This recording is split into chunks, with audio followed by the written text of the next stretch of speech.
స్తోత్రం స్తోత్రం స్తోత్రం స్తోత్రం స్తోత్రం స్తోత్రం స్తోత్రం స్తోత్రం. పరిశుద్ధుడా, ప్రేమ కలిగిన తండ్రి, నీ కొందనాలు స్తోత్రమునైనా. ఈ రాత్రికాల సమయంలో జరుగుతున్న కూడికను మీ చేతుల్లోనికి సమర్పిస్తున్నాం. కరెంటును సిస్టమును మీరు స్వాధీనపరచుకున్నందుకు వందనాలు, స్తోత్రం చెల్లిస్తున్నాం తండ్రి. పాటల ద్వారా, వాయిద్యముల ద్వారా మీ నామానికి మహిమ తెచ్చుకొనండి. మీ దాసుల నోట మీ వాక్కులను ఉంచండి. కూడి వస్తున్న ఒక్కొక్కరితో వాక్యములో నుండి మీరు మాట్లాడండి తండ్రి. మీరు మాట్లాడుచుండగా వినగల చెవిని, గ్రహించగలిగిన హృదయాన్ని మాకందరికీ దయచేయమని ప్రార్థిస్తూ, ఈ కూడిక ఆది నుండి అంతం వరకు మీరే అధ్యక్షులుగా, ప్రధాన యాజకులుగా మా మధ్యలోనికి దిగివచ్చి క్రమంగా మర్యాదగా జరిగిస్తూ ఉన్నందుకే నీకు వందనాలు, స్తోత్రం చెల్లించుకుంటూ, సమస్త మహిమ ఘనత ప్రభావం నీకే చెల్లిస్తూ యేసు నామములో అడుగుచున్నాము తండ్రి, ఆమేన్. 50వ కీర్తన 23వ వచనం. స్తుతియాగం అర్పించువాడు నన్ను మహిమపరచుచున్నాడు. నేను వానికి దేవుని రక్షణ కనుపరుచున్నట్లు వాడు మార్గము సిద్ధపరచుకొనెను. హల్లెలూయా. ఇప్పుడు దాకా ఏం చేసాం? స్తుతియాగం అర్పించేసాం. హల్లెలూయా. స్తుతి యాగం అంటే స్తుతి, స్తోత్రం, హల్లెలూయా ఇవన్నీ ఒకటే మాట. అన్నం, పువ్వ, కూడు, తిండి, ఇంకా అన్నీ అదే కదా. అట్టనే దేవుణ్ణి స్తుతించుట. దేనికి స్తుతించుట అంటే కృతజ్ఞత తెలుపుకొనుట, దేవునికి కృతజ్ఞతాస్తుతులు చెల్లించుట. స్తుతి యాగం. స్తుతి స్తుతి స్తుతి అని, హల్లెలూయా హల్లెలూయా హల్లెలూయా అని ఎన్నిసార్లు అంటున్నారు. ఏం చేస్తున్నారు వీళ్ళు? ఆ ఒక్క మాట తప్ప ప్రార్థన ఇంకా రాదా? వినే వాళ్ళకి పాపం అర్థం కాదు, రహస్యం తెలియదు. ఏం చేస్తున్నామంట? స్తుతి యాగం అర్పించువాడు దేవుడు అంటున్న మాట, నన్ను మహిమపరుస్తున్నాడు. హల్లెలూయా.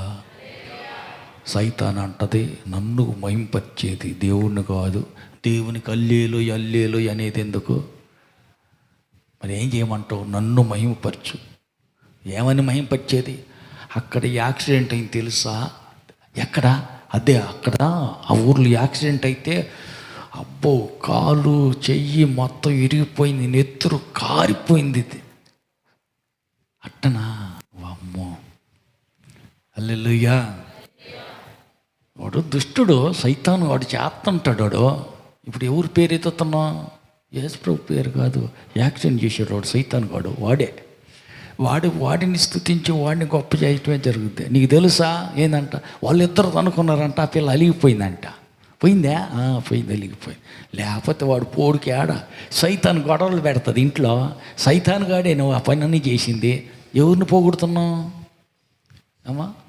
అయ్యా, ఎవరిని పోగొడుతున్నట్టు? హల్లెలూయా. అట్టాటి వాటికైతే నోరు బాగా వచ్చుద్ది, కప్ప తెరిచినట్టు అని నోరు బాగా తెరుస్తావు. దేవుని స్తుతించటానికి నువ్వు అయ్యా తిరగకూడదు. కూర్చో కూర్చో, దగ్గర పెట్టుకోండి అమ్మ, పిల్లల్ని దగ్గర పెట్టుకోండి. దేవుని స్తుతించడానికి నీకు నోరు రావట్లేదంటే నీకు అర్థం చేసుకోవాలా. ఏంటి అంటే వాడు ఏందో ప్రభావం చూపిస్తున్నాడు, పెత్తనం నీ మీద ఏలుబడి చేస్తున్నాడు, వాడి అధికారంలో ఉన్నావని అర్థమైపోవాలి.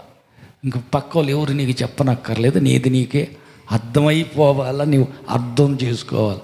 సైతాను పరిపాలనలో ఉన్నాను అని నీకే తెలిసిపోవాలి. దేవుని స్తుతించటం లేదంటే కొంతమందికి సైతాను వాళ్ళ అధీనంలో ఉన్న కారణం చేత ఏం జరుగుతుంది అంటే, ఎందుకు కాకి గోలాలా? ఏం గోలది? అల్లేలేని ఒకసారి అంటే చాలదా? పదా కల్లేలు అంటారు. ఏంది అరబాకంటే? ఎందుకంటే వాళ్ళలో ఉన్న దెయ్యానికి ఒళ్ళు మండుతుంది, కిరసనాలు పోసి తగలబెట్టినట్టు ఉంటుంది వాళ్ళకి. అంత బాధేస్తుంది. ఎందుకు అట్టా కరుతారు? కాకులు వచ్చినట్టు గోలగోలగా సంవత్సరం అల్లీలు అని. ఏం అల్లీలయ్య? వాళ్ళకి మండుతూ ఉంటుంటుంది. అందుకని నోరు మూసుకో, అర్రగాకు అని. హోసన్న జయము అంటుంటే కడుపులో దగదగదగా మండిపోయే మనుషులు కూడా ఎనికిడితే ఉన్నారు. యేసయ్య ఎనికిడి జనం గుంపులు వచ్చారంటే అందరూ ఒక రకంగా ఉండరు, రకరకాల గుంపులోళ్ళు ఉంటారు. అందులో వాళ్ళలో ఒక గుంపు వాళ్ళు వచ్చి, యేసు ప్రభువా వాళ్ళు నోర్లు మూయించయ్యా, తట్టుకోలేకపోతున్నాము, భరించలేకపోతున్నాము. హోసన్న జయము, ప్రభువు పేరట వచ్చేవాడు స్తుతించబడుగాక నేను వీళ్ళు అరుతుంటేనంట కడుపులో మండిపోతుందంట. కొంతమంది లాభలేదు, ఆయన కడుపు వచ్చి చెప్పనా జీవితం, యేసు ప్రభువా ఇళ్ళని నోర్లు మూయించయ్యా. ఎందుకు? వాళ్ళు స్తుతి అని హోసన్న జయమని స్తుతిస్తున్నారు. ఆ స్తుతిస్తుంటే మాకు ఒళ్ళు మండుతుంది, వాళ్ళు నోర్లు మోపించు. అప్పుడు యేసు ప్రభు ఏమన్నారు? వారు స్తుతించకుండా ఉంటే ఈ పక్క రాళ్ళ గొట్ట ఉంటే ఆ గొట్ట కలిసి చూపించి, ఈ రాళ్ళు లేచి దేవుణ్ణి స్తుతిస్తాయి.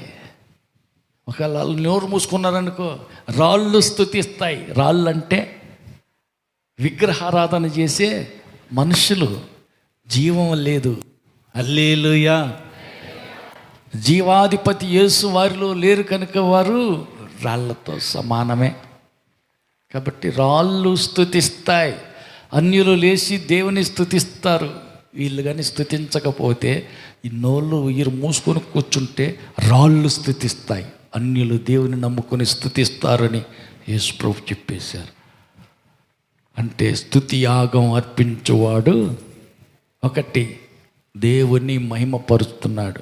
ఆయన అంటాడు, నన్ను మహిమపరిచే వారిని నేను మహిమపరుస్తాను.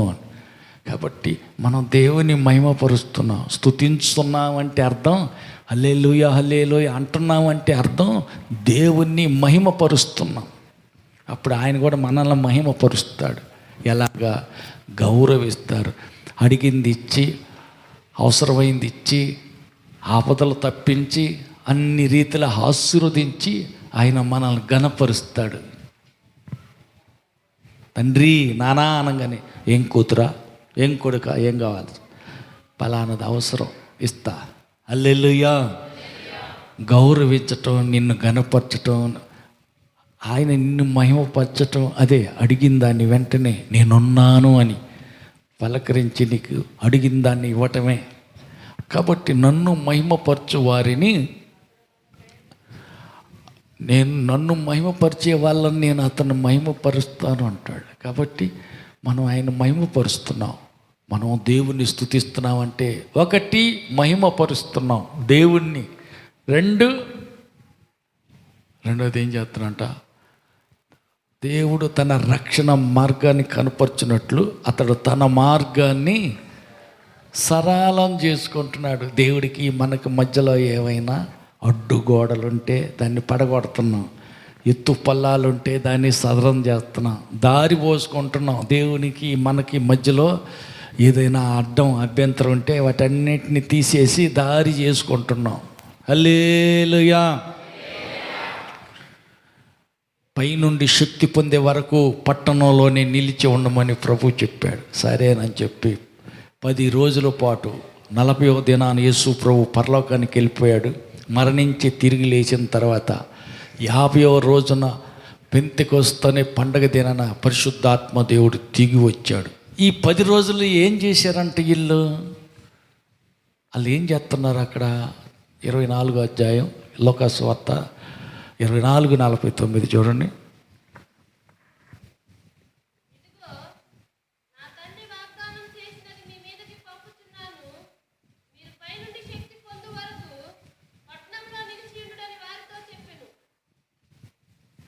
హల్లెలూయా. పైనుండి శక్తి పొందుతారు. అప్పుడు దాకా పట్టణంలోనే నిలబడి ఉండి ఎటు బాబాకండి అన్నాడు. అప్పుడు వీళ్ళు ఏం చేశారంట? పట్టణంలోనే నిలిచి ఉండి ఏం చేస్తున్నారు వీళ్ళు? అపోస్తలుల కార్యం 1వ అధ్యాయం చూడండి, 1వ అధ్యాయం 14.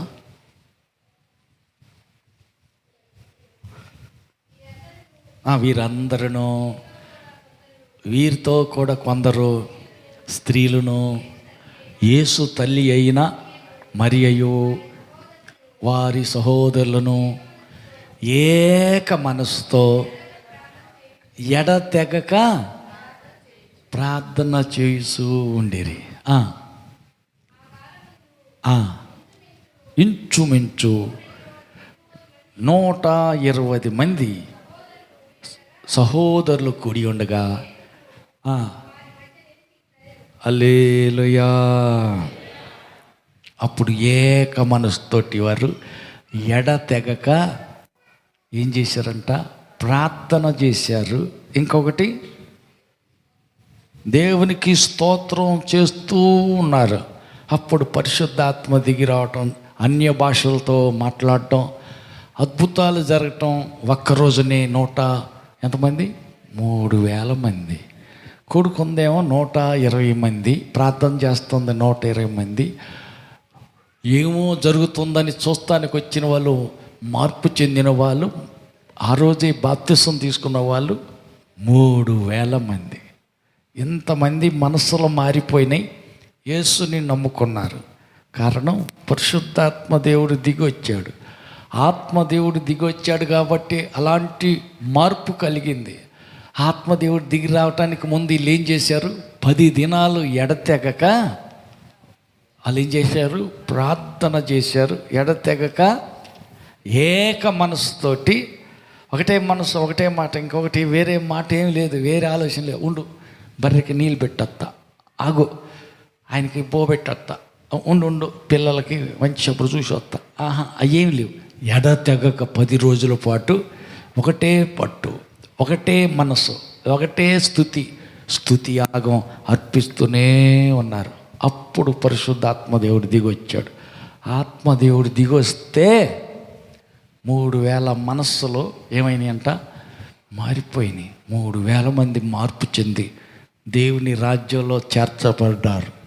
హల్లెలూయా, హల్లెలూయా. పరిశుద్ధాత్మ దిగొస్తే అలాంటి అద్భుతాలు జరుగుతాయి. ఆత్మ దిగి రాలేదనుకో, ఎంత కొట్టుకున్నా అదే. పరిశుద్ధాత్మ రానంత వరకు ఫలితం ఉండదు. ఊరక పేరుకి కూడుకున్నాం, ఇంతమంది కూడుకున్నాం, ఏం సుఖం?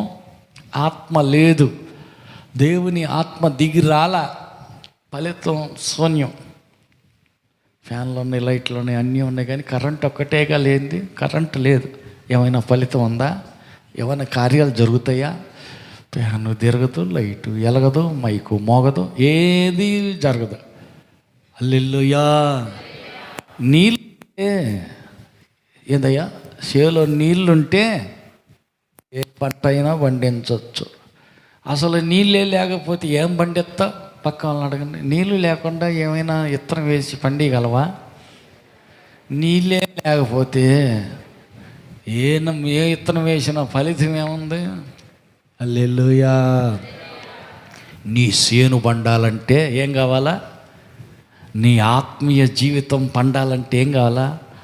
దేవుని పరిశుద్ధాత్మ దిగి రావాలా. ఆత్మ దిగి రావాలంటే ఏం చేయాలా? ఎడతెగక దేవుని ఎడతెగక దేవుని స్తుతించటానికి ముందు ఇంకేం కావాలా?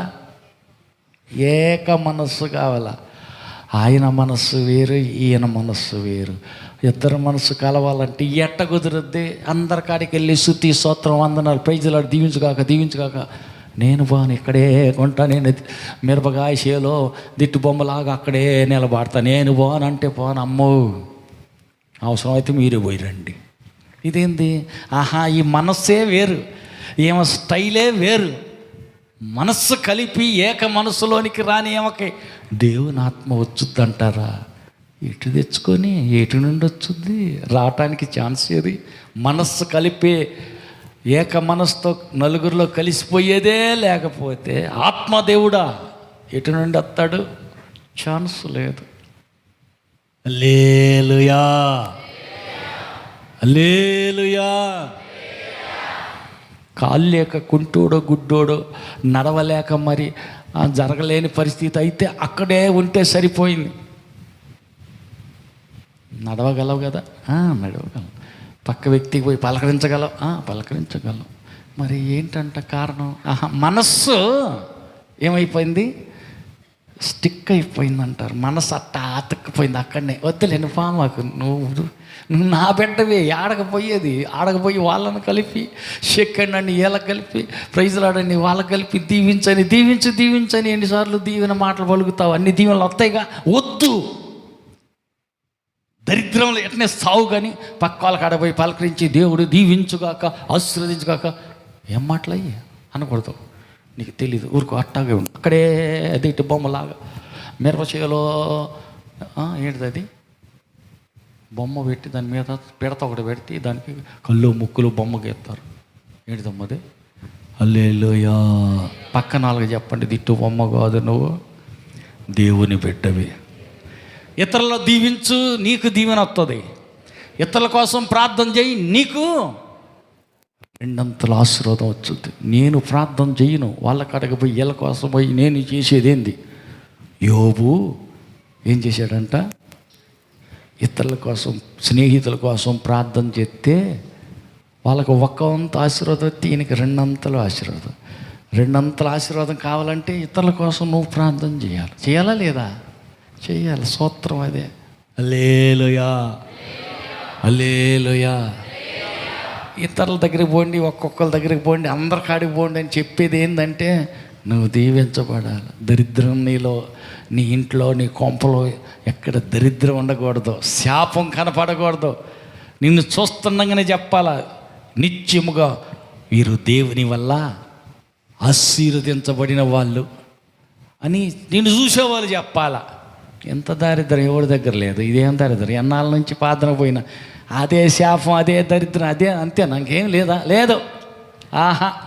ఆ స్పూన్ తప్ప, ఆ కూరగిన్నె తప్ప, ఆ పల్లెం తప్ప ఇంకొక పల్లె, అబ్బే పల్లెం ప్లేటు ఎప్పుడు వచ్చేది ఆశీర్వాదం? వచ్చుద్దిలే, తర్వాత వచ్చుద్దిలే. ఇంకెప్పుడు వచ్చుద్దంట? వచ్చుద్ది. ఎప్పుడంటే మనసు కలిపినప్పుడు, ఇతరుల కోసం ప్రార్థించినప్పుడు, ఏక మనస్సు నలుగురితో మనసును కలిపినప్పుడు అప్పుడు వచ్చుద్ది. హల్లెలూయా. 10 రోజులు పట్టింది ఏక మనస్సు. అందరిలో 120 మందిలో ఏక మనస్సు కలగటానికి 10 రోజులు పట్టింది. ఏక మనస్సుతోటి. హల్లెలూయా, హల్లెలూయా. 3 రోజులు ఉపవాస ప్రార్థన. పోమాకు, ఆఖరి రాత్రి వెళ్దాం. నువ్వు పోవట్లేదుగా, నేను కూడా పోట్లా. వాళ్ళతో మనసు కలుపుతారు. ఎందుకంటే వాళ్ళు చెప్పిన మాట బాగా ఉంది కదా. శనివారం సందకాడ పోయి తెల్లారు బల్లారం తీసుకొని క్షేమంగా వస్తే సరిపోదు. శుక్రవారం పగులు రాత్రి, శనివారం పగులు రాత్రి, మళ్ళీ ఆదివారం పగులు పోయి మధ్యాహ్నం దాకా ఉండాలంటే ఎవరు పని బాట లేనివాడు ఎవరు పోతారు. మనకేడ కుదురుద్ది? దెయ్యం ఆలోచన నీకు అర్థం కావట్లా. వాళ్ళతో మనసు కలుపుతున్నావు. కాదు. నష్టానికి, నీ నాశనానికి, నీ శాపానికి, నీ దరిద్రానికి దారి చూపిస్తున్నారు వాళ్ళు. వాళ్ళ మాట ఎందుకు దీనిని ఆగుతావు? వద్దు. మరి ఏం చేయాలా? యెహోవా మందిరానికి వెళ్దామని జనులు నాతో అన్నప్పుడు నేను బహుగా సంతోషించి తిని ఆనందంగా దేవుని మందిరానికి వెళ్తా నేను. హల్లెలూయా, హల్లెలూయా, హల్లెలూయా. ఫంక్షన్ ఉంది, వస్తావా? ఎక్కడా? హల్లెలూయా. ఎన్ని గంటలకి? హల్లెలూయా. ఉపవాస ప్రార్థన కదా, ఉపవాస ప్రార్థన తర్వాత వచ్చి ఈసారి చూడొచ్చులే. ఫంక్షన్కి మాత్రం సాగు చెప్పే ఛాన్స్ ఉండదు, అవకాశమే ఉండదు. మరి ప్రార్థనకి రావాలా? ఏడా కొద్దిగా పని ఉందిలే, ఇప్పుడు రాలే. హల్లెలూయా. ఉపవాస ప్రార్థనకి ఏం తినకుండా ఉండాలి. ఉపవాస ప్రార్థన ఇప్పుడు కుదరదు. ఈసారి ఇంకొకసారి చేస్తాలి, ఇంకో రోజు చేస్తాలి. ఇప్పుడు మీరు పోయి రండిలే. అదేంటిదంట? ఏ స్వరం వింటున్నావో, దేవుని స్వరమా, దెయ్యపు స్వరమా? హల్లెలూయా. దేవుని స్వరం విని, దేవుని బిడ్డల మాటకు లోబడి, ఏక మనసుతో ఆయన సన్నిధిలో కూడి ప్రార్థిస్తే ఏక ఆత్మ వస్తుంది. యేసు క్రీస్తు ఆత్మ నీలోనికి వచ్చిందనుకో, 1 ఆత్మీయంగా ఫలిస్తావు, 2 శరీరంగా ఫలిస్తావు, 3 మానసికంగా వర్ధిల్లుతావు, 4 దేవునిలో నువ్వు ఎలాగుంటావు, నీ జీవితమే ఏమైతే నువ్వు సాక్ష్యం చెప్పక్కర్లా, నీ జీవితమే ఎట్లుంటుందంటయ్యా. హల్లెలూయా. అపోస్తలుల కార్యం 1:8 వచ్చిన చూడండి.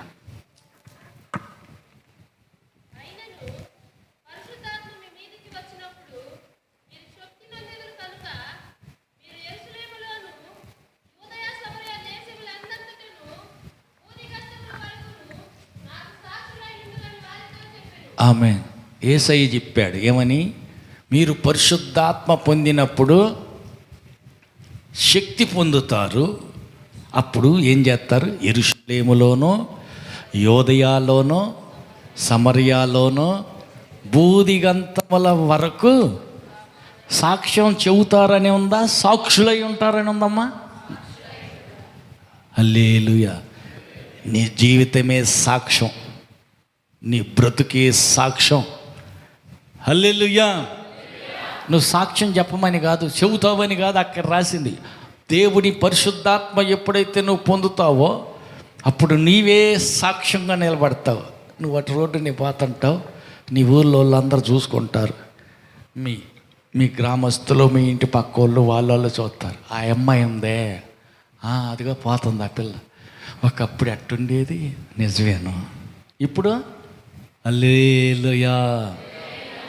లోబడితే ఏక మనసుతో యేసుక్రీస్తు ఆత్మతో నిండుకుంటే అప్పుడు ఏమైందంట, నీ జీవితమే సాక్ష్యం.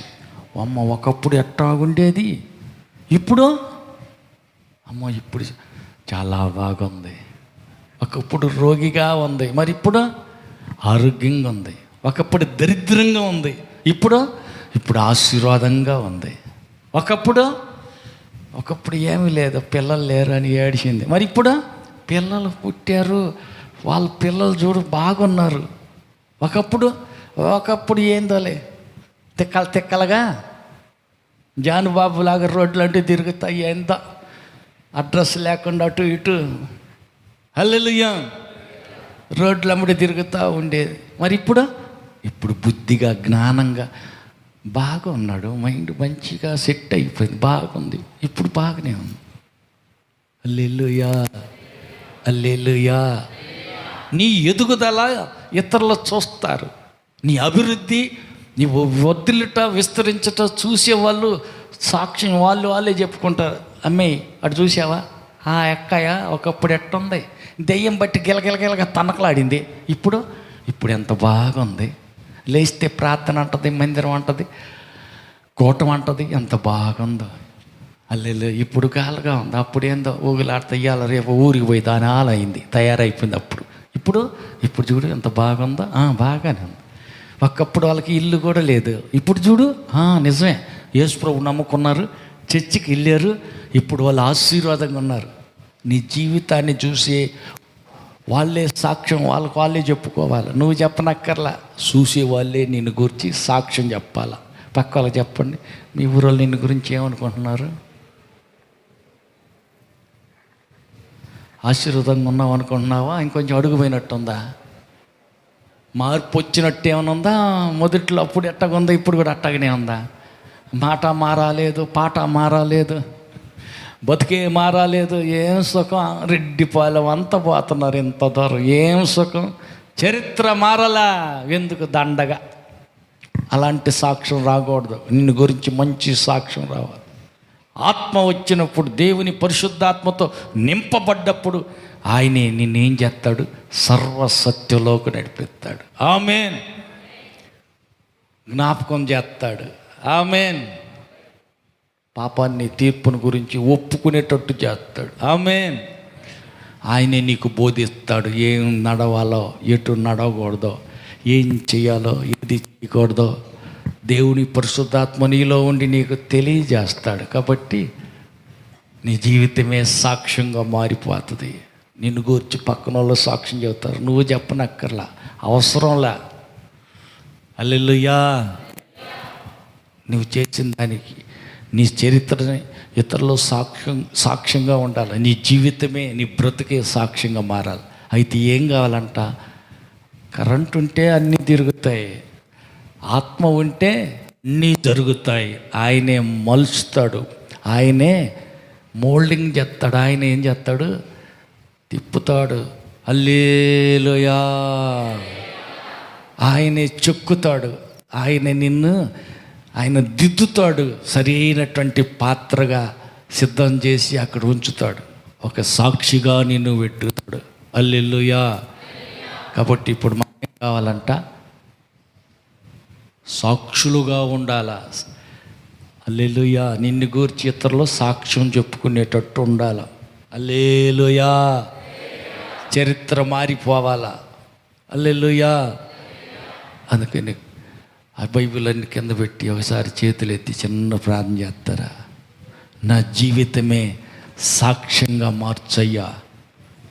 నేను ఇతరులకి సాక్ష్యం చెప్పటం కాదు, నన్ను చూస్తూ ఉన్నవారు ఒకప్పుడు అలాగుండేది, ఇప్పుడు ఎలాగుంది, ఇప్పుడు చాలా మంచిగా ఉందని ఇతరుల సాక్ష్యం చెప్పుకునే ఒక సాక్షిగా యెరూషలేములో అంటే ఇంట్లో, యూదయాలు అంటే పక్క ఊర్లో, హల్లెలూయా, సమర్యాలంటే ఇంకా అవతల ఊర్లో, దూరపు ఊర్లో, బూదిగంతముల వరకు, దూరం వరకు కూడా నిన్ను గురించి సాక్ష్యం చెప్పుకోవాలా.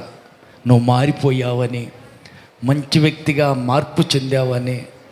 ఒకప్పుడు దరిద్రంగా ఉండేదానివి, ఇప్పుడు ఆశీర్వాదంగా ఉన్నావు. ఒకప్పుడు రోగిష్టిగా ఉన్నావు, ఇప్పుడు ఆరోగ్యంగా ఉన్నావు.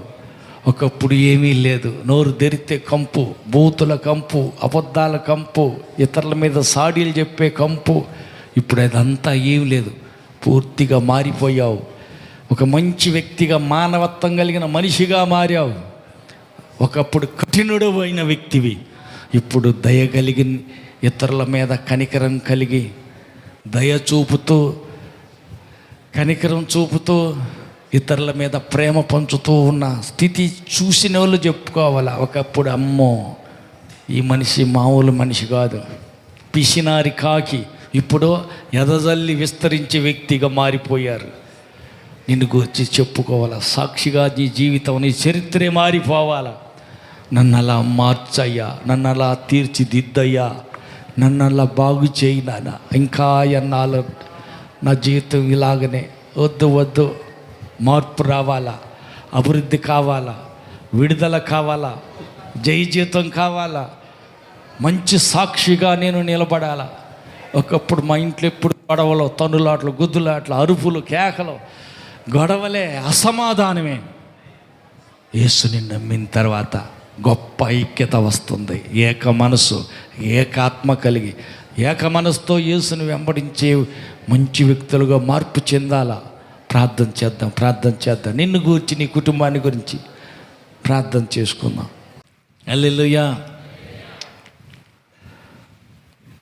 ఒక రోజున తీరిగ్గా కూర్చున్నాడు ఆయన, ఆలోచిస్తున్నాడు. ఏమని? అవును, నా జీవితంలో నాకు మేలు చేసిన వారు ఎవరు,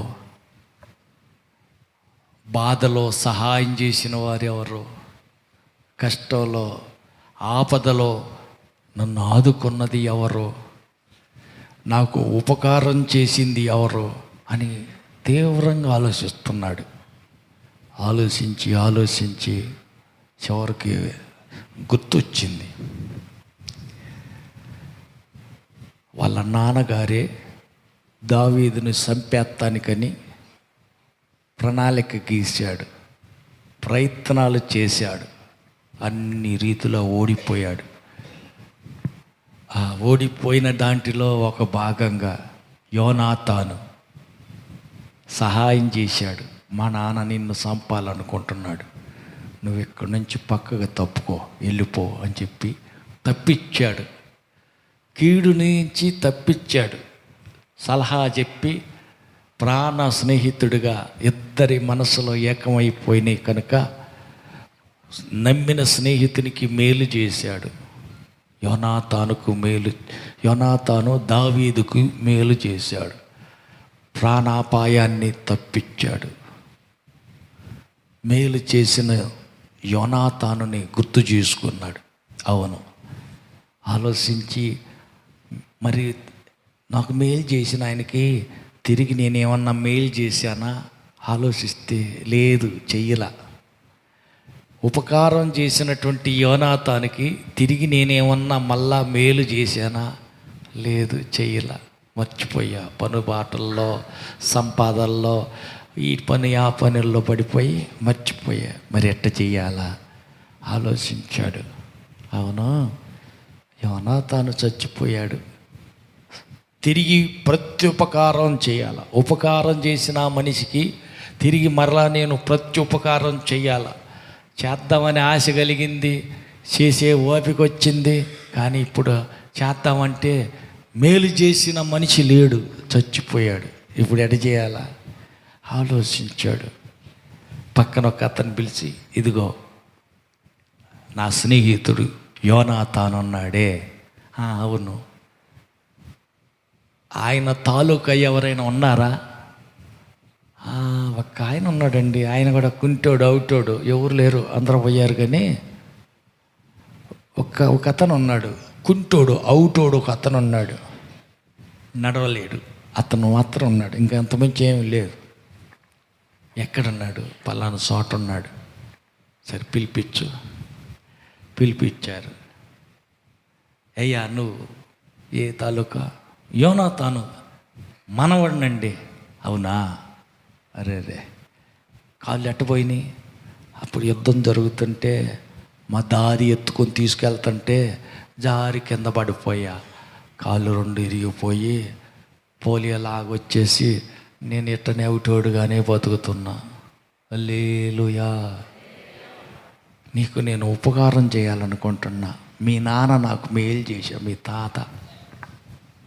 ప్రత్యుపకారం చేయాలని నాకు ఆలోచన కలిగింది. ప్రార్థన చేస్తుంటే దేవుడు చెప్పాడు, నీకు ఉపకారం చేసిన వ్యక్తిని మర్చిపోకూడదు, తిరిగి మరలా ప్రత్యుపకారం వాళ్ళకి చేయాలా.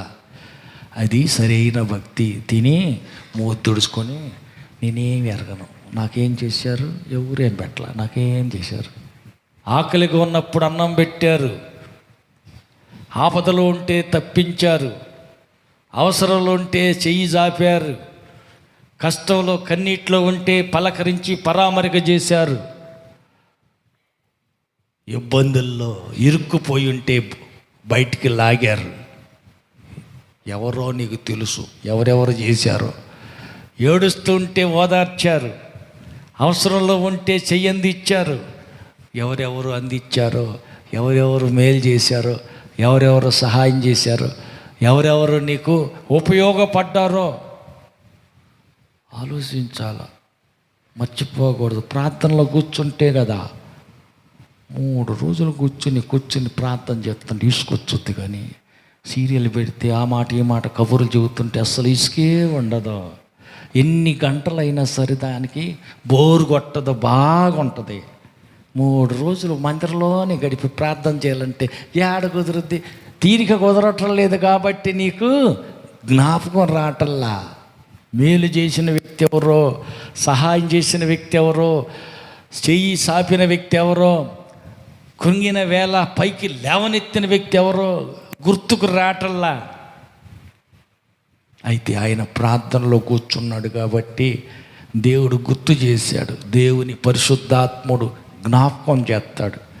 ప్రార్థనలో కూర్చుంటే, ప్రభు సన్నిధిలో కనిపెడుతుంటే నీకు ఎప్పుడు ఎవరో ఎలా మేలు చేశారో, ఎవరో నీకు సహాయం చేశారో, ఎవరో నీ కన్నీరు తుడిచారో, ఎవరో ఏ రీతిగా ఉపకారం చేశారో గుర్తొచ్చుద్ది.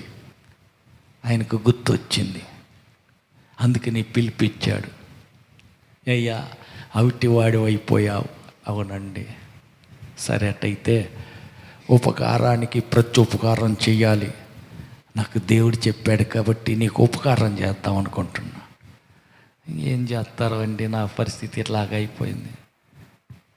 పక్కన వాళ్ళని పిలిపించారు. అబ్బాయి, యోనాతాను తాలూకా ఆస్తులు ఏమీ లేవా? ఎందుకు లేవు? ఉన్నాయండి. మరి ఎవరు తీసుకున్నారు? అవుటోడు కదా, తంతేవాడు ఆడకపోతాడు, అడిగే దేవుడు దిక్కేవుడులే అని చెప్పేసి పలానోళ్ళు తీసుకున్నారు, వాళ్ళు ఆక్రమించుకున్నారు. ఈయనకి ఏమీ లేదండి. మొత్తం లెక్కలు తీసి ఏమేమి రావాలో మొత్తం అతని పేరు మీదకి మొత్తం మలిచి ఇప్పించేసేసి, నేను చనిపోయేదాకా నా బల్ల దగ్గరే నువ్వు అన్నం తింటావు. హల్లెలూయా. చచ్చినాక కూడా సదాకాలం నా టేబుల్ దగ్గరే నువ్వు కూర్చొని భోజనం చేస్తావు. హల్లెలూయా, హల్లెలూయా. అయ్యా, నేను ఏ పాటోడినయ్యా నన్ను జ్ఞాపకం చేసుకోవటానికి, నాకు ఉపకారం చేస్తానికి నేను ఏ పాటోడినయ్యా? అయ్యా, నేను ఒక చచ్చిపోయి పారేస్తారే ఊరు బయట చచ్చిన కుక్కలాంటోడిని అయ్యా నేను. నన్ను నా ఎడల నువ్వు దయ చూపించి నీ దాసుడినైనా నేను, అసలు నేను ఎంతటోడిని అయ్యా? నీ బల్ల దగ్గరికి కూర్చొని నీతో కలిసి అన్నం తినే అంత పరిస్థితి. అయ్యో, హల్లెలూయా, హల్లెలూయా, హల్లెలూయా. అవును, ఒక్కొక్కసారి మన పరిస్థితి త్రోసివేయబడినప్పుడు, తోల నాడబడినప్పుడు, తిరస్కరించబడినప్పుడు, ఎవరు పట్టించుకోనప్పుడు, ఎవరు పట్టించుకుంటాడంట? దేవుడు పట్టించుకుంటాడు. హల్లెలూయా. ఆయన పని అయిపోయింది. అవిటోడు ఇంకెవరు మాట్లాడేవారు లేరు, ఆయనకి ఎవరు సహాయం చేసి ఉపకారం చేసేవాళ్ళు ఎవరు లేరు. ఆయన పని అయిపోయింది అనుకున్నారు. మెఫీబోషెత్ చరిత్ర అయిపోయింది అనుకున్నారు. అంతా ముగించబడినటువంటి చరిత్ర ముగింపుకు వచ్చేసిన మెఫీబోషెత్ దావీదు బల్ల దగ్గర కూర్చొని భోజనం చేస్తున్నాడు. హల్లెలూయా. ఎందుకంటే దేవుడు జ్ఞాపకం చేసుకున్నాడు, దావీదు గుర్తు చేసుకున్నాడు, ప్రతి ఉపకారం చేస్తూ తీసుకొచ్చాడు. అలాగని నీ సృష్టికర్త అయిన దేవుడు నిన్ను జ్ఞాపకం చేసుకుంటున్నాడు. ఆమేన్. మనుషులు ఎవరు నిన్ను జ్ఞాపకం చేసుకోవట్లా, మనుషులు ఎవరు నిన్ను పట్టించుకోవట్లా, మనుషులు ఎవరు నీ మీద దృష్టి పెడతల్లా, ఎవరో నీకు చెయ్యి అందించటంలా, ఎవరో నీకు సహాయం చేయటంలా, ఎవరో నీ మీద దృష్టి పెట్టి నిన్ను గూర్చి ఆలోచించటంలా. పర్వాలేదు, ఈ రాత్రి నిన్ను జ్ఞాపకం చేసుకొని తన బల్ల ఎదురుగా కూర్చోబెట్టుకొని నీతో కలిసి భోజనం చేయటానికి ఆయన ఏం చేస్తున్నాడు? తీర్మానం చేశాడు. హల్లెలూయా. హృదయం అనే తలుపు వద్ద నిలబడి తట్టుతున్న తలుపు ఎవరైతే తీస్తారో వారికి నేను తలుపు తీస్తా. నా కోసం వాళ్ళు తలుపు తీస్తే నేను కూడా వాళ్ళ దగ్గరికి, వాళ్ళ ఇంట్లోకి వెళ్తా, వాళ్ళు నేను కలిసి భోజనం చేస్తాం. హల్లెలూయా. ఈ రాత్రి యేసయ్యకి నువ్వు కానీ హృదయం అనే తలుపు తెరిస్తే ఆయన నీ హృదయం అనే ఇంట్లోకి వస్తానంటున్నాడు. ఆమేన్, ఆమేన్. ఇప్పటిదాకా వెలపల పెట్టావు, ఏడ్పించావు, మంచుకు తల తడిసింది. హల్లెలూయా. ఎండకు మాడిపోయాడు, వేచి ఉన్నాడు, ఎదురు చూస్తున్నాడు. తలుపు తీస్తే ఇంట్లోకి వద్దామని కాసుకొని ఉన్నాడు. తలుపు తీయలా. ఏ? ఇంటి నిండా చుట్టాలే. ఏ? మనసు నిండా ఆలోచనలే. ఏ ఆలోచనలు? ఆ పిల్లలు ఎట్ట చేసుద్దో ఏమో, ఈ పిల్లోడు భవిష్యత్తు ఎట్ట ఉంటుందో ఏమో, ఆ బరిగొడ్లు ఎట్ట చెయ్యాలో ఏమో, ఈ పొలం సంగతి ఎట్ట చెయ్యాలో ఏమో. హల్లెలూయా. ఈ మనవరాల సంగతి ఏమైద్దో ఏమో. హల్లెలూయా, హల్లెలూయా. ఉదయం నుండి సాయంత్రం పడుకుని ఏమా నిద్ర అలా పడుకోకూడదా? తాలబ్బాయి, నీకేం తెలుసు? ఎన్ని బాధలు, ఎన్ని కష్టాలు, ఎన్ని బాధలు, ఎన్ని ఆలోచనలు. హల్లెలూయా. ఏం ఆలోచనలు? నీకు ఒకటే ఆలోచనలు ఎప్పుడు. కాదురా, ఆ పిల్లని వాడి చేతిలో పెడితే వాడు తాగి తంతున్నాడు, ఏం చేస్తున్నాడు, ఎట్టుందో ఏమో. ఆ పిల్ల ఫోన్ అన్న చేయరా, అరమ్మకు ఎరకాడ నిద్రపోయి ఉంటుంది ఆ పిల్ల. వాడు ఫోన్ కూడా ఎత్తడు, తాగి ఉంటాడు, ఫోన్ ఎత్తడు. పనుకో, అరకుండా పనుకో. హల్లెలూయా. నిద్ర కూడా పట్టకపోతండి ఒకటే ఆలోచనలు. కూతురు గురించి, కొడుకుని గురించి, అల్లుడు గురించి, మనవరాళ్ళ గురించి, బరిగొడ్ల గురించి, పొలం గురించి, బర్రెల గురించి, గొర్రెల గురించి, ఇంకా ఏటేటి గురించో అన్నీ. నా మనసంతా మనవరాలే. హల్లెలూయా. నా హృదయం అంతా నా కొడుకే తిరుగుతున్నాడు. నా కూతురు ఏం చేస్తుందో, నా అల్లుడు ఏం చేస్తున్నాడు, నా పిల్లలు ఏం చేస్తా, హృదయం అంతా ఫుల్ అయిపోయింది. ఏంటిది అది? హల్లెలూయా. అన్ని ఆలోచనలే, హృదయంలో ఖాళీ లేదు యేసయ్యకి. అందుకే కదా అంటాడు ఆయన, ఆకాశం పక్షులకు గూళ్ళున్నాయి, నక్కలకు బొరియలున్నాయి, మనుష్య కుమారునికి తల వాల్చడానికి కూడా చోటు లేదు. చోటు ఏడది? తలుపుది అని యేసయ్య, నేను వస్తా, కలిసి భోజనం చేస్తా, కలవరం తీసేసి నెమ్మదిస్తా, విశ్రాంతి నీకు ఇస్తా, తలుపుది అంటే తాళయ్యా. యేసు ప్రభు నీకేం పని లేదు. హల్లెలూయా. నాకేం ఆలోచనలు ఉన్నాయో, ఎన్ని పనులు ఉన్నాయో నీకేం తెలుసు? హల్లెలూయా. ఈ రాత్రి యేసయ్య మరోసారి గుర్తు చేస్తున్నాడు. తలుపు తీస్తావా? ఏం తలుపులే ఊరుకయ్యో. ఆదివారం ప్రార్థన పోయి ఎత్తల్లా, బల్లరాధనప్పుడు చర్చి కాడ పోయి ఎత్తల్లా, చాలదా? తలుపు తీయాలంట. నువ్వు లోపలికి వచ్చిన కాడ నుంచి అది వద్దంటావు, ఇది వద్దంటావు, అక్కడికి వద్దంటావు, ఇక్కడికి వద్దంటావు, ఏడ కుదరొద్దు. హల్లెలూయా. లేదు. హల్లెలూయా. యేసు ప్రభు కుంగిపోయిన అవిటి వాని వల్లే ఎక్కడికి దేవుని పనికి వెళ్ళటానికి ఛాన్స్ లేదు. కుంటివాడివే, కుంటిదానివే. ఇంట్లో పని చేసుకునే సరే కాళ్ళు వస్తున్నాయి, కానీ దేవుడు పని చేస్తానికి మందిరం కాడికి ఆ పని ఈ పని ఆడ అవిటి దాన్ని కాళ్ళు లేవు, రాను. హల్లెలూయా. హల్లెలూయా. హల్లెలూయా. చేతులు రావు, కాళ్ళు రావు.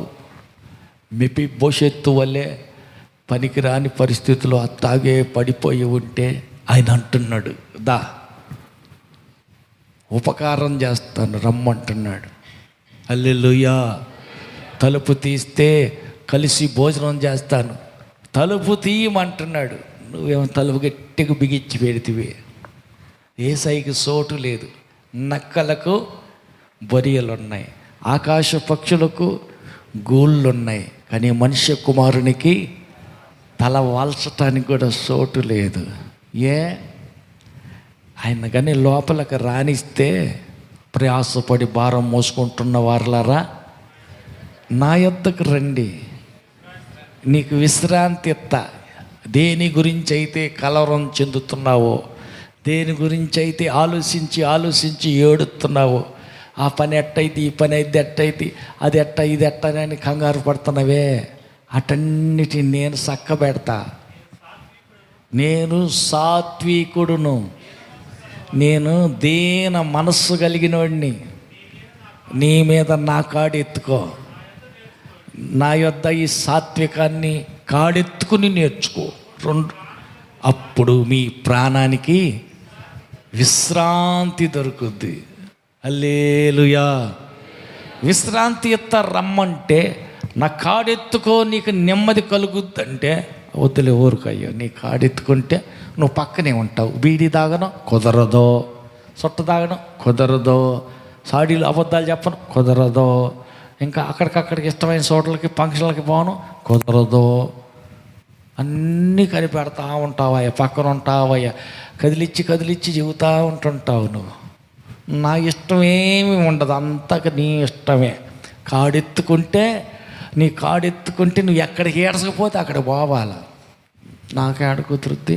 అట్ట కాదులే. కొన్నాళ్ళన్నా మనిషి అన్నాక నలుగురితోటి సరదాగా కొద్దిగా ఫంక్షన్ పోవద్దా? సంతోషంగా నలుగురు పోయినట్టు వాళ్ళు నలుగురు నడిచిన దారిలో కొద్దిగా అట్ట నడవద్దు, పోవాలా కొద్దిగా. ఇప్పుడు కాదులే. హల్లెలూయా. హల్లెలూయా. హల్లెలూయా. వద్దు. దేవుని కాడిగానే నువ్వు ఎత్తుకున్నావా, ఏం జరుగుతుంది? నీ ఇష్టం ఇంకా కుదరదు. హల్లెలూయా. నీ సిలువ నువ్వే ఎత్తుకోవాలా, యేసయ్యని వెంబడిస్తూ ఎనికీడితే వెళ్ళిపోవాలి. ఇంకా నీదేం ఉండదు. ఇక దేవా ఏం చేయమంటావు, ఈరోజు ఎక్కడికి వెళ్ళమంటావు, ఈరోజు పక్కకి వెళ్ళమంటావు. అమ్మ చెబుతాడా, అమ్మ శారమ్మ చెబుతాడా, శారమ్మ తల్లి పట్టల కాడ నుంచి బయటకు వచ్చేసి. హల్లెలూయా. మనిషి వచ్చింది కానీ మనసు అక్కడే ఉంది. ఇవాళ పట్టలు ఇటు ఇవ్వాలా, ఏం చేయాలని. హల్లెలూయా. అందుకే ఇప్పుడు దాకా నిలబెట్టా. మళ్ళీ మోకారం పెద్దామా, ఎవరు తలలోంచి కాకండి, కళ్ళు మొయ్యి కాకండి. యేసయ్య కాడి ఎత్తుకో, విశ్రాంతి దొరుకుద్ది, సమాధానం దొరుకుద్ది, కలిసి భోజనం చేస్తావు. నీ జీవితం ఆయన జీవితం వేరు వేరు కాదు, ఒకటే జీవితం. హల్లెలూయా. అప్పు అయిందంటే నీది ఒక్కదాందే కాదు, అప్పు ఆయనది కూడా ఉంది. ఆమేన్. ఏం పేతురు వచ్చాడు, ప్రభా ఏం సంగతులు. ఆయన ఎవరో వచ్చేసారు. ఏందంట, పన్ను కట్టాలంట. మీ గురువు పన్ను కడతాడా కట్టడా అంటున్నారు. అట్టనా? కుమారులు కడతారా, బయట వాళ్ళు కడతారా? రాజుగారి కుమారులు పన్ను కట్టేది ఏమి ఉండదు, బయట వాళ్ళే కడతారు. అయినా వాళ్ళకి మనం అభ్యంతరంగా ఎందుకు ఉండాలా? కట్టేద్దాం పద. ఎట్ట చేద్దాం మరి? ఇద్దరితో ఒకటే కదా. అవును, వేరు కాదుగా. కాదు, మన ఇద్దరం ఒకటే. నాలో నీవు, నీలో నేను, ఇద్దరిది ఒకటే జీవితం. బ్రతుకుట క్రీస్తే. నీలో క్రీస్తు జీవితమే నువ్వు జీవించేది. నువ్వు ఒక జీవితం, యేసయ్య జీవితం వేరు కాదు. పక్క వాళ్ళకి చెప్పండి, వేరువేరేనా కలిసేనా? నీలో యేసయ్యలో నువ్వు. ఎడదీసి ఎలపలు నిలబెట్ట మాకు, మంచులో తడిపి ఎండక మాడబెట్ట మాకు, తలుపు బిగించి బయటకు తరివేయగాకో. పక్క వాళ్ళకి చెప్పండి, గుర్తు చేయండి. యేసయ్యను బయట పెట్టి మంచుకు తడిపి ఎండకట్టగాకు, తలుపు బిగించి బయటే నిలబడు అని పనిష్మెంట్ ఇచ్చినట్టు పెట్టగాకు. నీలో యేసులో నీవు నిలిచి ఉంటేనే బహుగా ఫలిస్తావు. ఆయనలోనే ఉండు. ఆయన్ని ఎలపలకు పంపి పాకు. ఎందుకు పోతాడు యేసు ప్రభు ఎలపలకి? ఏం చిన్న నువ్వు చెప్పోయ్యా. చుట్టం వచ్చాడు, కూర్చేసావు, కూర్చోబెట్టావు. ఆయన పోతా నుంచి బయటికి ఎందుకు వెళ్తాడు చెప్పవా? పొగబెట్టా హచ్చి అంట, మిరకాయలు ఏపుతుంది రానమ్మ, ఏపి మాడి చేస్తుంది. అట్ట కాదు ప్రభా, అది ప్రభా, ఇది ప్రభా అని మాటలు పెట్టింది. ఏపి వెండి మిరకాయలు మాడిపోయి ఇల్లంతా కోరు పెట్టేసింది రాణి. ఉంటాడా? అమ్మో ఇద్దరు నాయన కోరు చెండాలు. హచ్చి ఇంకా తమ్మలేను, ఇంక ఉండలేను కానీ పోతాను అయ్యా. హల్లెలూయా. నువ్వు పో అని చెప్పనక్కర్లా, పొగబెడితే చాలు. అంతే కదయ్యా. చుట్టాన్ని పొమ్మని చెప్పనక్కర్లా, చెప్పకుండానే పంపేయచ్చు. నువ్వు తెలియకుండానే ఆయన ఎల్లగొడుతున్నావు తెలుసా? హల్లెలూయా. నీకు ఎరగకుండానే ఆయన ఎలపలకి బయటకు పంపించేస్తున్నావు, తోలేస్తున్నావు. ఏమో ఎందువల్లనో, ఎక్కడో ఏం జరుగుతుందో ఆయనకి ఇష్టం లేనిది. ఆయన అంటాడు కదా, నేను ఎల్లప్పుడూ ఆయనకి ఇష్టమైనదే చేయుచున్నాను గనక ఆయన ఎప్పుడు నాకు తోడై ఉంటాడు. అంటే ఆయనకి ఇష్టం లేనిది చేస్తే, ఆయనకి కష్టమైంది చేస్తే, ఆయనకి ఏడుపు వచ్చేది చేస్తే మనకుండానే వెళ్ళిపోతాడు. హల్లెలూయా. అందుకనే ఆయన అంటాడు కదా, ఆత్మను దుఃఖపరచకుడి అంటాడు.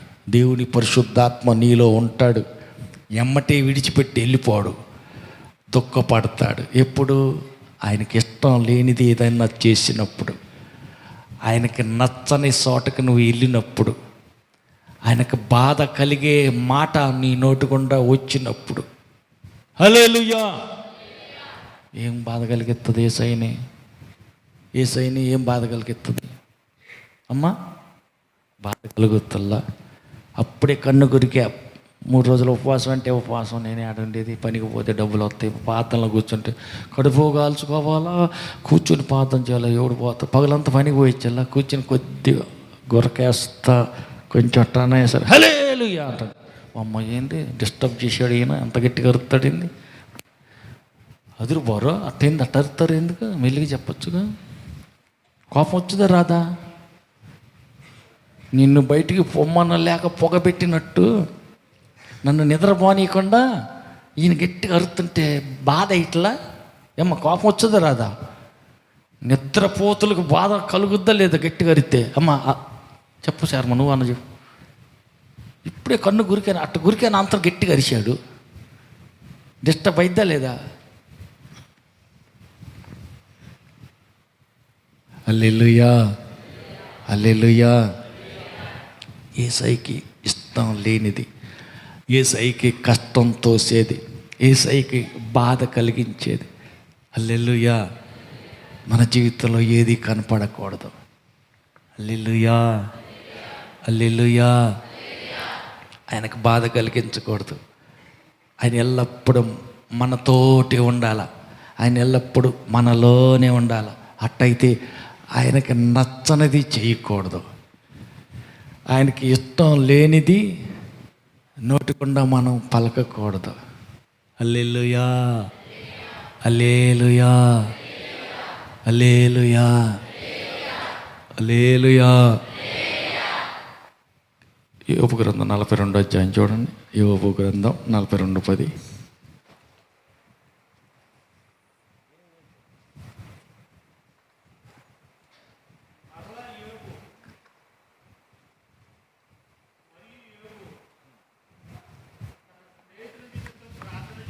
ఎనిమిదో వచనం చూడయ్యా.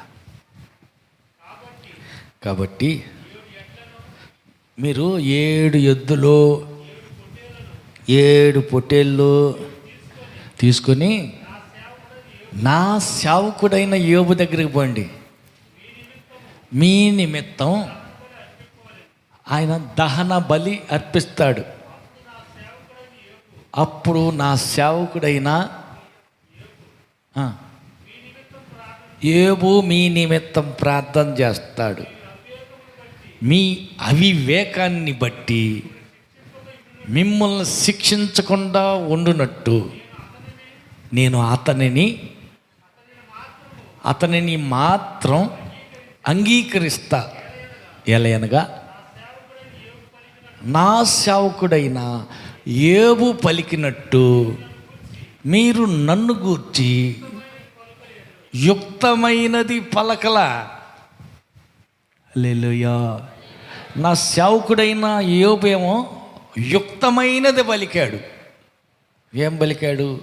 యెహోవా ఇచ్చెను, యెహోవా తీసుకుని పోయెను, ఆయన నామమునకు స్తుతి కలుగునుగాక అని ఆయన పలికాడు. 1 అధ్యాయం 10 వచనం. అదే యోబు గ్రంథం 1 అధ్యాయం 10 వచనం.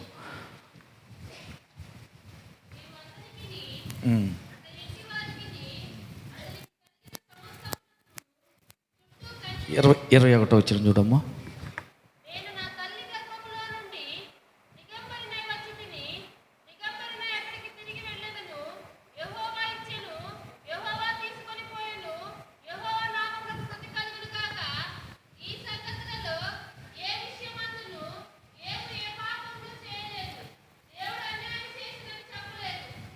హల్లెలూయా. యోబు ఏమంటున్నాడు? యెహోవా ఇచ్చెను, యెహోవా తీసుకుని పోయాను. నేను దిగంబరిగా వచ్చాను, దిగంబరిగానే పోతాను, ఏమి ఎత్తకెళ్ళను, ఆయన నామానికే స్తుతి కలుగునుగాక అన్నాడు. ఆయన ఏం చేశాడంట? యుక్తంగా పలికాడంట. యోబు నా దృష్టికి యుక్తంగా పలికాడు. సరైన రీతిలో పద్ధతి ప్రకారం పలకవలసిన మాటే పలికాడు. మీరట్ట పలకల అంటే ఎట్ట పలికాడు? దేవుడు అన్యాయం చేశాడు అని యోబు పలకల. మరి వీళ్ళు ఏం చేశారు? నువ్వేదో పాపం చేసావు అందుకే నీకు కష్టాలు వచ్చినాయి. ఒకటి, దేవుడు కూడా న్యాయం లేదు. యోబు అంత నీతిగా ఉంటే ఆయనకేం దీన్ని కష్టాలు పెట్టాడు? దేవుడు అన్యాయం చేశాడు, దేవుడు అన్యాయస్తుడని పలికారు వాళ్ళు యుక్తంగా పలకల. దేవుడు ఎట్ట అన్యాయం చేస్తాడు? దేవుడు అన్యాయం చేయుట అసాధ్యం. ఆయన ఎప్పుడు ఎవరికి అన్యాయం చేయడు, అందరికీ న్యాయమే చేస్తాడు. వీళ్ళు ఏమన్నారు? దేవుడు అన్యాయం చేశాడు అన్నారు. అందుకని అన్యాయం చేశారని అనవసరంగా పలికారు కాబట్టి శిక్ష మీ నెత్తి మీదకి రాకుండా ఉండాలంటే యోబు దగ్గరికి పోండి. 7 ఎద్దులు 7 పొట్టేళ్ళు ఎత్తుకొని పోండి. యోబు దహన బలి అర్పిస్తాడు. మీ నిమిత్తం అతను ప్రార్థన చేస్తాడు. ఆ ప్రార్థన నేను అంగీకరిస్తా, మీ ప్రార్థన నేను అంగీకరించను. ఎందుకంటే యోబు పలికినట్టు మీరు యుక్తంగా పలకల. హల్లెలూయా. కొన్నిసార్లు మనం కూడా యోబు స్నేహితులు పలికినట్టు ఏం పలుకుతాం? ఎక్స్ట్రా మాటలు పలుకుతూ ఉంటాం. దేవుడికి అన్యాయం, అసలు దేవుడికి న్యాయం లేదు. అసలు దేవుడికి ఏడ బుద్ధి లేదు. పసిబిడ్డలు ఉంటే అలా ఆయన తీసుకున్నాడు, ఆ పిల్లని వదిలిపెట్టిపోయాడు. ఎట్ట బతకద్దు ఆ పిల్ల? దేవుడికి బుద్ధి లేదు అసలు. వాళ్ళు అన్నారు మిగతా వాళ్ళని తీసుకోకూడదు అనొచ్చా? అనకూడదు. హల్లెలూయా. ఎవరిని తీసుకోవాలో ఎవరిని తీసుకోకూడదో, ఎవరి జీవితంలో ఏ శ్రమ అనుమతించకూడదో ఆయనకు తెలీదా? అన్నీ తెలుసు. కుమ్మరివాని దగ్గరికి వెళ్ళి కొండ, ఏమండి యేసుప్రభు గారు, సృష్టికర్త నువ్వు బాగానే అన్నావు, కానీ అయినా పక్కన దాన్ని కూజలాగా చేశావు, నన్ను ఎందుకు ఎంత పెద్ద కొండను చేశావు? ఆ కూజ పెడితే చూడండి, దానికి అన్ని డెకరేషన్ చేసి ఇంట్లో పెట్టుకున్నారు, నన్ను మూలన పడేశారు అని కొండ పోయి కుమ్మరివాణి అడగటానికి హక్కు ఉందా? లేదు.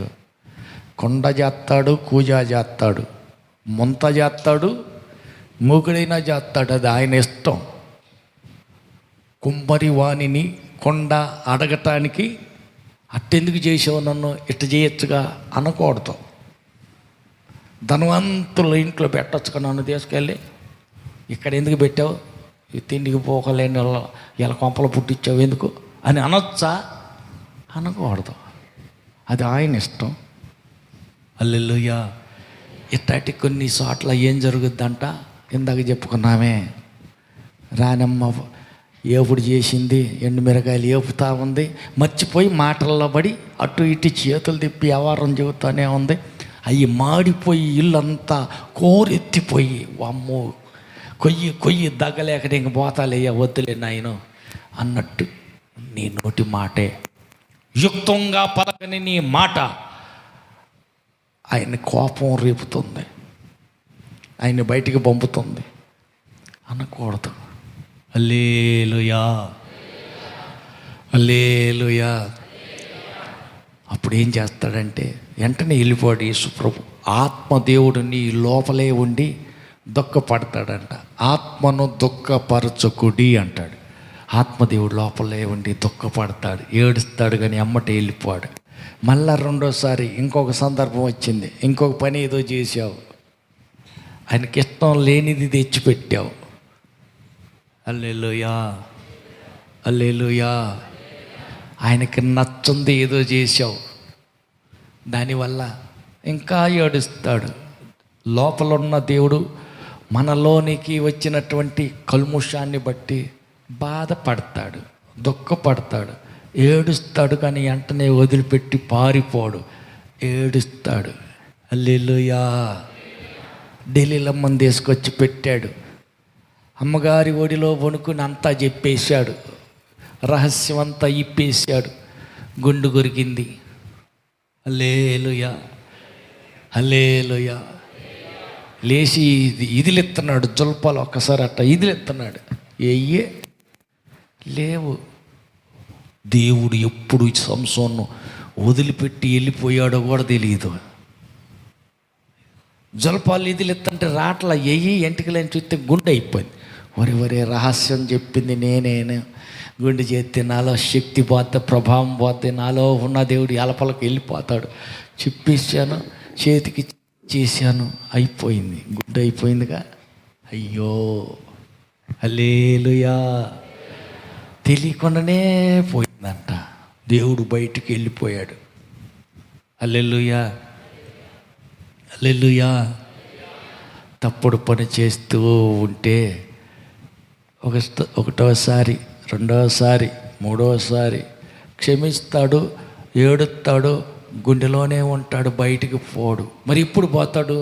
శృతి మించినప్పుడు ఏడ్చే దేవుడు లోపలుండి బాధపడి ఇక తట్టుకోలేక లాభలేదని విడిచి వెళ్ళిపోతే పరిస్థితి ఏంది? జీవితం వెలుగు వెళ్ళిపోయింది, కరెంట్ పోయింది, చీకటే. హల్లెలూయా, హల్లెలూయా. ఆయన్ని ఎలపలకి పంపకూడదు, లోపలే ఉండాలి. అంటే ఆయనకి ఇష్టం లేనిది ఏది చేయకూడదు, ఆయనకి ఇష్టం లేనిది ఏది నోటితో పలకకూడదు, ఆయనకి ఇష్టం లేనిది ఏది మన జీవితంలో కనపడకూడదు. ఎందుకంటే ఆయన కాడి మన మీద ఎత్తుకున్నాం, ఆయన కాడి మన మీదే ఎత్తుకున్నాం. ఆ కాడి కిందనే సాగుతూ ఉండాలి. హల్లెలూయా. ఆయన నడవలసిన త్రోవలో నడిపిస్తాడు. ఆత్మదేవుడు ఏది తప్పో ఏది ఒప్పో బోధిస్తాడు, జ్ఞాపకం చేస్తాడు, సర్వసత్యంలోకి నడిపిస్తాడు. సర్వసత్యంలోనికి, సరైన దారిలోకి, సమతల భూభాగంలోకి ఆత్మదేవుడు మనల్ని నడిపిస్తాడు. ఆయనే లేడనుకో, ఆయన కాడి నీ మీద ఎత్తుకోలేదనుకో, వేరే కాడి కింద ఉంటావు నువ్వు, వేరే కాడి కింద ఉంటావు. అంటే సాతాను కాడి కింద ఉంటే అప్పుడు నీకు తెలియదు. హల్లెలూయా. ఏంది అంత పని చేసావేంది, నన్ను ఏం చేయమంటావు, ఒత్తిడి చేస్తే. హల్లెలూయా.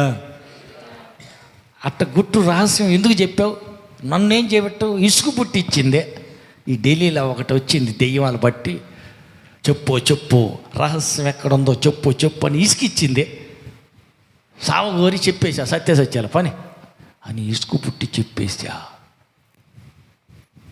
హల్లెలూయా, హల్లెలూయా, హల్లెలూయా. సాతాను కాడి కింద ఉంటే సావగొట్టుద్ది. సాతాను కాడి కింద ఉంటే నిన్ను ఎక్కడ తీసుకెళ్తుంది, సర్వనాశనంలోనికి తీసుకెళ్తుంది. అదే యేసయ్య కాడి కింద ఉంటే నిత్య జీవానికి తీసుకెళ్ళిపోతాడు. ఆమేన్. కాబట్టి నిత్య జీవానికి వెళ్ళాలంటే యేసయ్య కాడి కింద ఉండాల, ఆత్మదేవుని పరిపాలనలో ఉండాల. ఒకవేళ ఎక్కడైనా జారిపోయి, మాట జారామా, చూపులో జారామా, ఆలోచనలో జారామా, చేసే పనిలో తప్పు దొల్లిపోయిందా, సాధ్యమైనంత వరకు త్వరగా సమాధాన పడాలి, త్వరగా క్షమాపణ అడగాల, త్వరగా చేతి కంటిన మురికి కడుక్కోవాలి, ఆలస్యం చేయకూడదు. హల్లెలూయా. అందుకే క్రమం తప్పకుండా ప్రతిరోజు ఆయన సన్నిధిలో కూడి ప్రార్థన చేస్తూ ఉంటుంటే దేవుడు జ్ఞాపకం చేస్తాడు, గుర్తు చేస్తాడు. హల్లెలూయా. గుర్తు చేసే దేవుడు నడిపిస్తాడు. దావీదుకు గుర్తు చేస్తే మెఫీబోషెతును జ్ఞాపకానికి వచ్చాడు. పిలిపించి ఒకే టేబుల్ మీద కూర్చుని ఇద్దరం భోజనం చేద్దామని అన్ని సిద్ధం చేసేసాడు. దేవుడు కూడా అంతే, నీతో కలిసి భోజనం చేయాలనుకుంటున్నాడు. నిన్ను ఉన్నత స్థితికి హెచ్చించి ఉన్నత స్థితిలోనికి నడిపించాలనుకుంటున్నాడు. అయితే నువ్వేం చేస్తున్నావు, అక్కడ మొదట్లో మర్యాదగా మాట బాగానే అంటున్నావు, ఆయన చెప్పినట్టు భలే అంటున్నావు, బుద్ధిగా నడుచుకుంటున్నావు, అంతా బాగానే ఉంది. కానీ కొంచెం దూరం పోయిన తర్వాత నువ్వు చెప్పేదేంటి, నాకు అంతా తెలుసు, దేవుడికి ఎదురు చెప్పే స్థితి వచ్చేసింది. హల్లెలూయా. అంత అయిపోయింది. సమూయేలు వచ్చాడు, సౌలా ఏం చేశావు, నేనేం చేశాను, దేవుడు చెప్పింది, దేవుడు చెప్పినట్టే చేశాను, అంత బాగానే చేశా. మరి ఏంది అరుపులు వినపడుతున్నాయి, ఏంది కేకలు అరుపులు ఏంటి, అయ్యే ఉంది.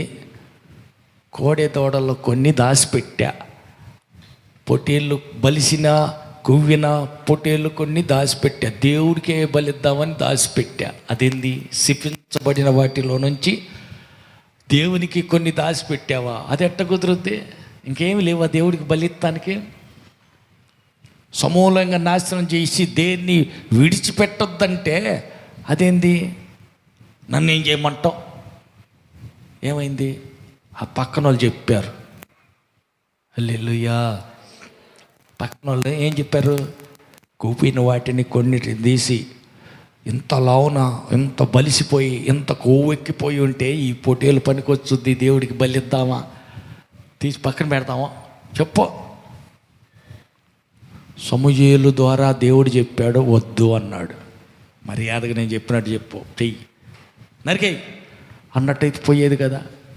వాళ్ళు పొద్దాగా ఇసుకిస్తున్నారు, ఎంటబడి ఈ పొట్టేలు బాగుంది, అయ్యో కోడి దొడ బలిగా ఉంది, బలి ఇద్దాం, దేవుడికి బలి ఇద్దాం, బలికి పని కొత్త చెప్పుపోయింది.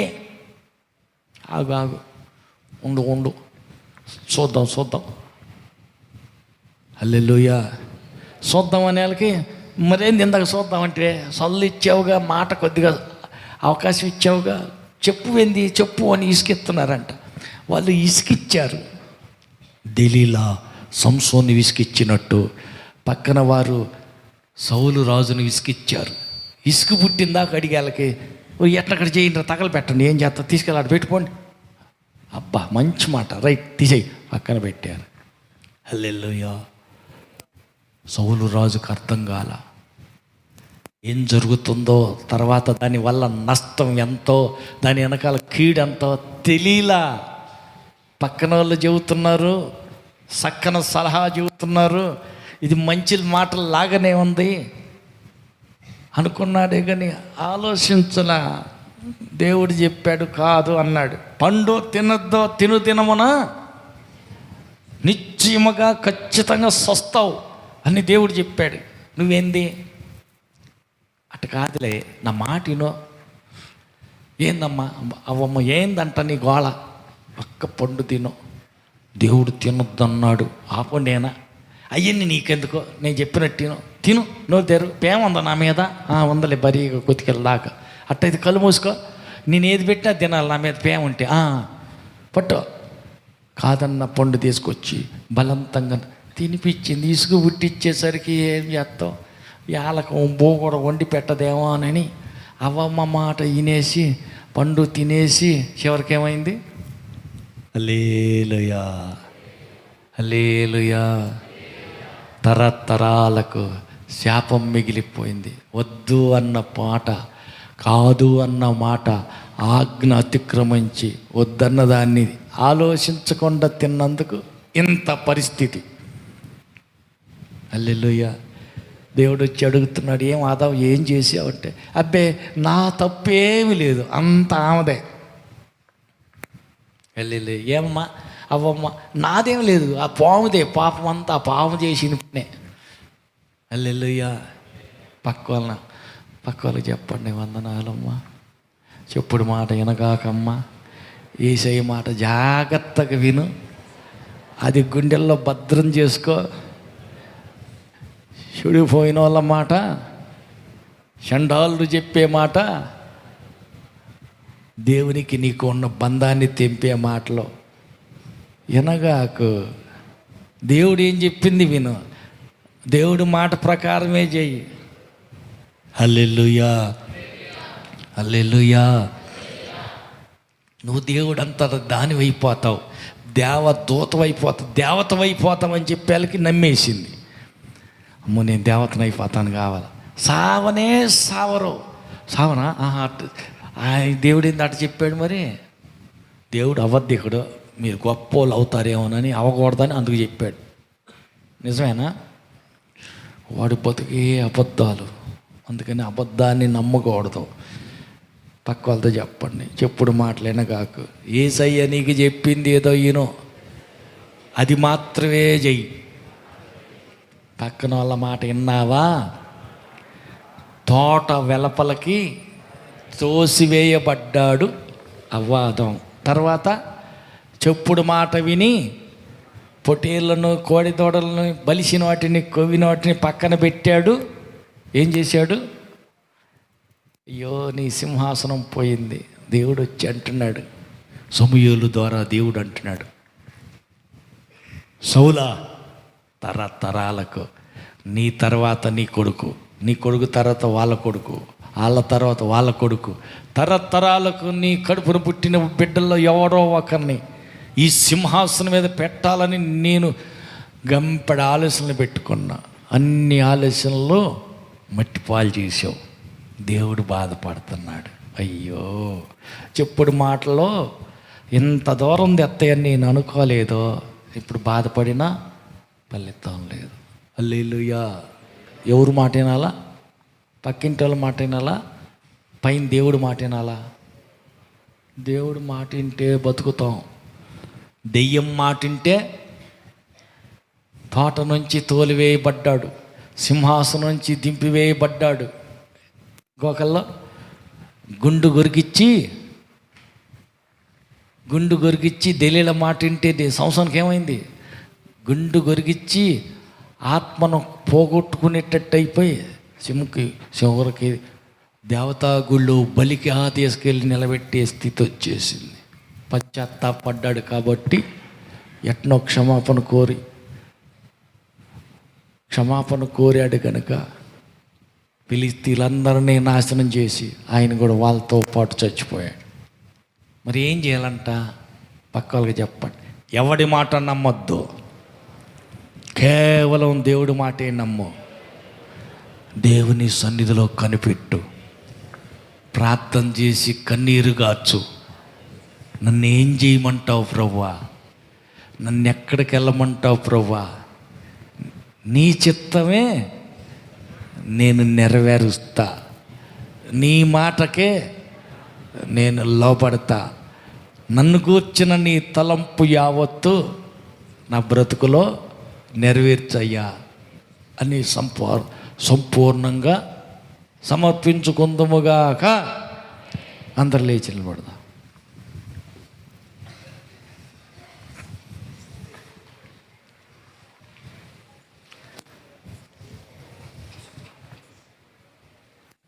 అందరూ లేచి నిలబడదాం, ప్రార్థన చేద్దాం. అవలాగా దెయ్యం వత్తదే, దెలీలాగా దెయ్యం వత్తదే, పక్క స్నేహితుల్లాగా సలహా చెప్పడానికి సౌలు రాజు దగ్గరికి స్నేహితుల్లాగా దెయ్యం వత్తదే. దెయ్యం మాట వినొద్దు, దేవుడు మాట విను. దేవా, నీ మాటే నేను వింటానయ్యా, నీ చిత్తమే నెరవేరుతానయ్యా. ప్రభును ప్రతివాడు పరలోకం చేరరు, కానీ పరలోకంలో తండ్రి చిత్తం నెరవేర్చి పరలోకానికి వెళ్ళే రీతిగా నన్ను మల్చయ్యా. అలా చేస్తానికి నీ చిత్తం నెరవేర్చి బిడ్డగా నన్ను చెయ్యయ్యా అని ప్రార్థన చేసుకుందాం. చేతులు ఎత్తుదాం, కళ్ళు ముద్దాం, ప్రార్థన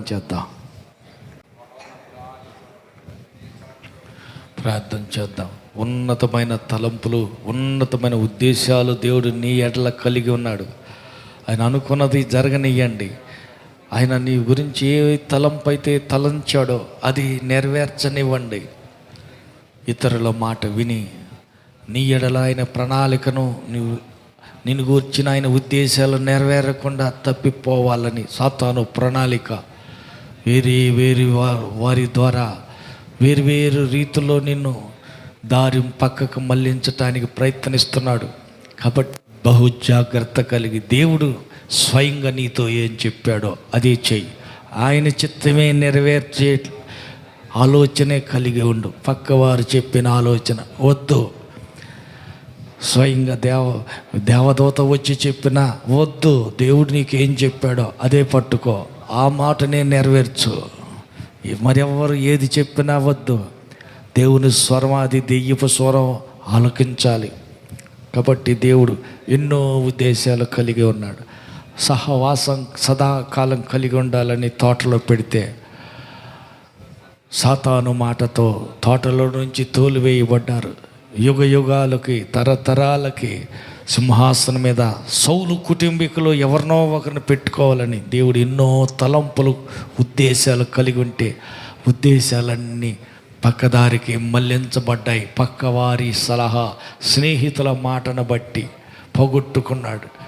వద్దు, సింహాసనాన్ని ఆయన పోగొట్టుకుంటే దేవుని సన్నిధిలో దేవుని శక్తిని, బలమైన అభిషేకాన్ని ఢిల్లీలో మాట ద్వారా ఇసుకించిన ఆమె మాటను బట్టి అభిషేకాన్ని పోగొట్టుకున్నాడు సంసోను. వద్దు, ఎవరి మాట వినవద్దు. దేవుడు ఏం చెప్పేది జాగ్రత్తగా విను. దేవా, నీ మాటే నాకు కావాలి. మాట మాత్రం సెలవి బ్రతుకుతా, నువ్వేం చెబితే అది చేస్తా, నీ చిత్తమే నెరవేరుస్తా. నాకు ఆ రీతిగా సహాయం చేయమని నాతో మాట్లాడయ్యా. డైరెక్ట్గా ముఖాముఖిగా ఎదురెదురుగా నువ్వు నాతో మాట్లాడయ్యా.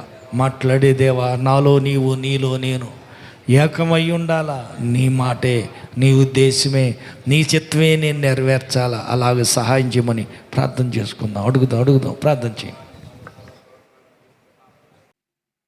దీవించండి. బలలో చేవేయబోతుండగా ఒక్కొక్కరిని పరిపూర్ణంగా పరిశుద్ధపరిచి సిద్ధపరచమని ప్రార్థిస్తున్నాం. సహాయం చేయండి. ఏ లోటుపాట్లు ఉన్న దయతో క్షమించి పరిశుద్ధపరిచి ఒక్కొక్కరిని శుద్ధీకరించి సిద్ధపరచమని కోరుకుంటున్నాం. సహాయం చేయండి. ఈ రాత్రి ప్రార్థనకు రాలేకపోయిన బిడ్డలను దయతో క్షమించండి. నీ సన్నిధి యొక్క ప్రాధాన్యతను, ప్రాముఖ్యతను గుర్తించి రేపటి దినమైన నలుదిశల నుంచి నీ బిడ్డలందరూ కూడి రావటానికి కృప దయచేయండి.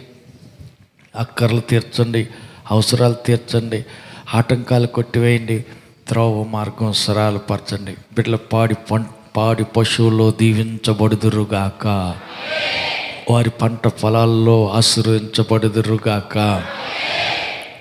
వారి దుక్కుటిద్దులలో, వారి ట్రాక్టర్ ప్రయాణాల్లో నీ సన్నిధి ఆశీర్వాదంగా మారునుగాక. దేవాని బిడ్డల చదువులో పిల్లలందరూ దీవించబడుదురుగాక. కృపగల మీ హస్తాన్ని చాపండి. కూడి వచ్చిన ప్రతి ఒక్కరిని పేరు పేరు చొప్పున దీవించి మహిమగల నీ రెండో రాకడ కొరకై సిద్ధపరచమని కోరుతూ రేపటి ఆరాధనలో ప్రతి ఒక్కరిని బలపరిచి అవసరమైన సందేశం ఇచ్చి నీ బిడ్డలు బలపరచమని, వంట చేసేవారిని, పరిచయం చేస్తున్న బిడ్డలను, సరుకులు తెచ్చేవారిని, ప్రభు ఖర్చు పెడుతున్న వారికి అనేక రెట్లు ప్రతిఫలం ఇచ్చి ఆశీర్వదించమని ప్రార్థిస్తున్నాం. దయగల మీ హస్తం చాచి ప్రతి ఒక్కరిని బలపరిచి నీ రాకకై నీ బిడ్డలందరినీ సిద్ధపరచమని కోరుతూ సమస్త ఘనత, మహిమ, ప్రభావాలు మీరే పొందుకోమని ప్రపంచ నలుదిశలో జరుగుతున్న రేపటి ఆరాధన అంతట్లో ప్రతి స్థలంలో నీ సన్నిధి ఉంచి మీరే నడిపించి వర్ధిల్ల చేయమని కోరుతూ ఆటంకాల అభ్యంతరాలన్నీ రూపిమాపి గొప్ప కార్యాలు చేసి మీ నామాన్ని ఘనపరచుకోమని యేసు నామములో వేడుకుంటున్నాం తండ్రి. ఆమేన్. మన ప్రభువైన యేసుక్రీస్తు కృపయు, తండ్రి అయిన దేవుని ప్రేమయు, పరిశుద్ధాత్మని యొక్క అన్యోన్య సహవాసం కూడి వచ్చిన మనకును సర్వలోక పరిశుద్ధులందరికీ సదాకాలం తోడయండి నడిపించును గాక. ఆమేన్. హల్లెలూయా, హల్లెలూయా, హల్లెలూయా. ఆమేన్.